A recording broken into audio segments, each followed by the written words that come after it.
haadha koo kan kee dubbachuurraa utuun dhiisee wayyaa afaan koo cufadhe gaarummaati qabdu isa durii caalaa buleensi hubadhe.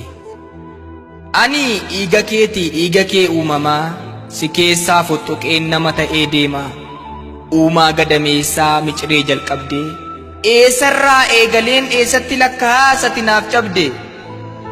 Gaara meeqa buutee kattaa meeqas lixxee humna kee ijoollummaa guddisa koo fixxee. Dugda keef cinaacha kaasuuttis na baattee yommuu kan koo jiistu ofii gogduu nyaattee. Nama na gochuudhaaf simboon kee salphatee fuulli kee shuntuuree gogaan kee saphatee foon maddii kee dhumee dhooqee bishaan baatee. Hojii mana keessaatiin bifti kee manca'ee ramaciinsi gubee daaraan sitti harca'ee.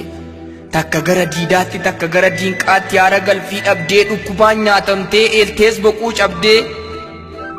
Ho'a gaarummaa keetuu laphee koo na baqsaa armee koo deessee koo haadha galaa dhoksaa.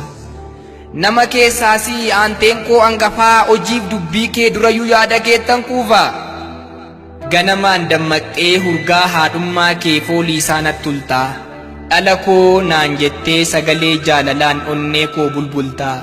Ajaa'us machaa'us si'ii nyaara guuru argeen beeku takkaa haala kam keessattuu dhimma koof owwaachuuf hin dhibamtu bakka. Galmeen seenaa beekaa cabdee dhiiga tuftee natti baafte gatii kan waaqayyoon gadii kan nama hundaan olii wabii koo dha'ati.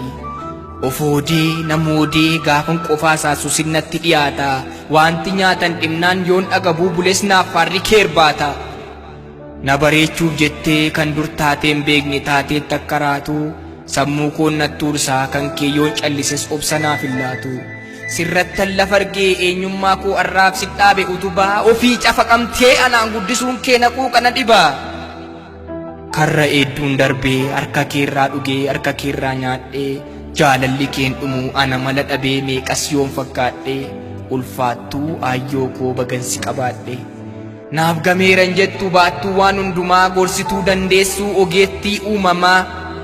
Jecha afaanii qoftoo eenyummaa keen ibsu amma ni maal jedhee garaa kee si ciibsu.